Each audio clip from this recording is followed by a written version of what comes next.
again, and welcome to another episode of Women Locked Up Before and After. In this video, we'll be talking about a female inmate that was brutally beaten and dragged like a rag doll by Florida prison guards. And she was also paralyzed from the neck down from this.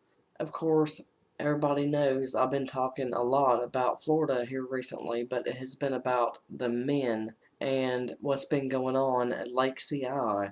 Well, this is in Florida, but it's not in the same place. Okay, several women, including former prison inmates, have come out in support of Cheryl Weimar, an inmate at the largest women's prison in Florida, who was allegedly beaten so badly by 4 prison guards that she is now paralyzed from the neck down. Weimar has received support from multiple women, including former inmates, who have shared their personal experiences of physical and sexual abuse behind bars.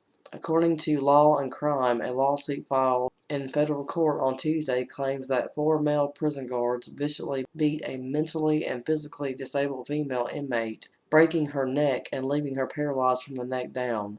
The lawsuit was filed against the Lowell Correctional Institution, a women's prison in unincorporated Marion County, and 4 unnamed prison guards. The guards allegedly beat Weimar on August 21st, Weimar, 51, and her husband, Carl Weimar, when she informed them that she was unable to clean a toilet because of her pre-existing hip condition.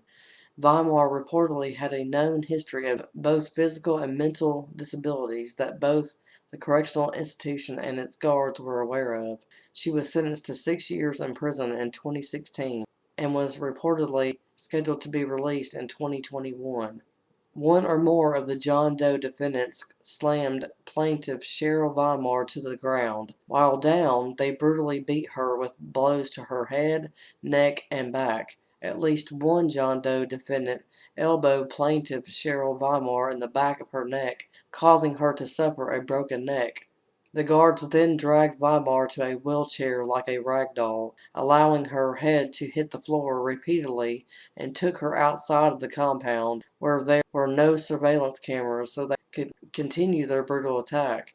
The attack reportedly caused Weimar to suffer life-threatening and permanent injuries. She no longer has the ability to use her arms and legs, and is currently breathing, wherein a tube is surgically inserted into the windpipe below the vocal cords. She will require around-the-clock medical treatment for the remainder of her life. In an email that the agency doesn't comment on pending litigation and that it hasn't yet been served with the lawsuit.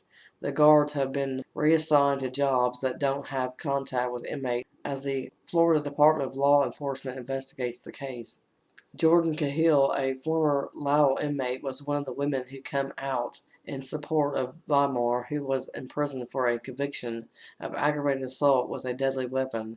According to Fox News, Cahill used her time in prison to better herself and eventually became a certified paralegal. Cahill released a message on YouTube saying that she is astounded by the attack on Weimar and detailed her own experiences of sexual assault and harassment at the hands of guards and officials during her time there.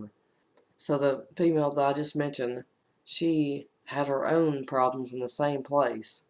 Other women have also come out with posts on social media slamming the Florida Department of Corrections for Cheryl and for any other incarcerated women who has been physically abused or sexually abused by any officer or any male inmate who has been sexually or physically abused by any officer.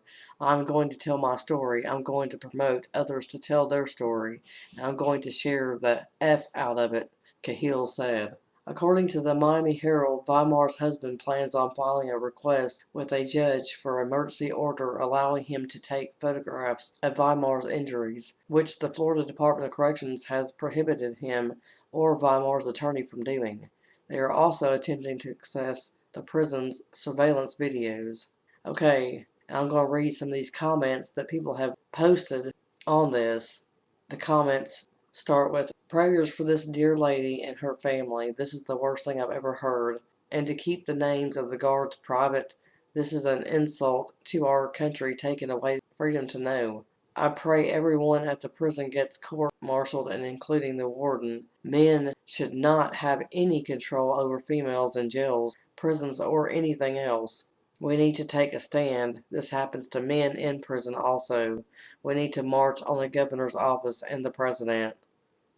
That was a good comment. And then somebody to that one says, right, her name is released, but theirs aren't. Heck no. God don't like ugly. Okay, another one comments, that kind of BS should not happen. Those idiots should be arrested and fired. Somebody said what they did was criminal and they should go to prison for it. Yeah, you best believe it. Somebody said, sad what happened. It's also sad she was in prison in the first place. Kids, stay out of prison. Guards, do your job with integrity. I like that comment. Wow, what a shame.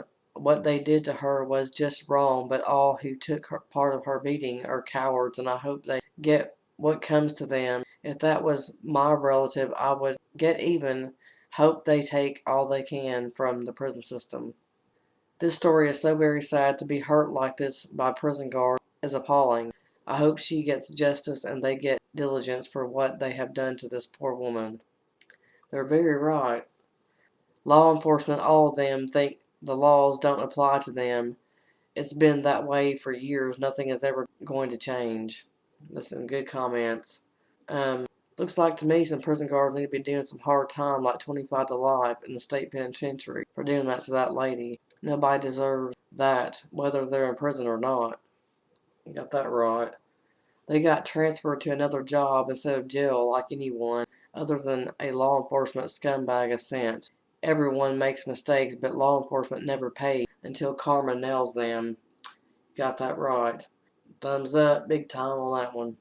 That stuff happens there. I was there not. Okay, this woman, Diane Balcom. Why do these guards still have jobs? Somebody said, I live about 8 miles from a state prison, and if there are any fighting between inmates, they are dealt with in court. The guards need to be in prison for damn near killing this woman. She was serving her time. Okay, and this is the last one. All need fired, period.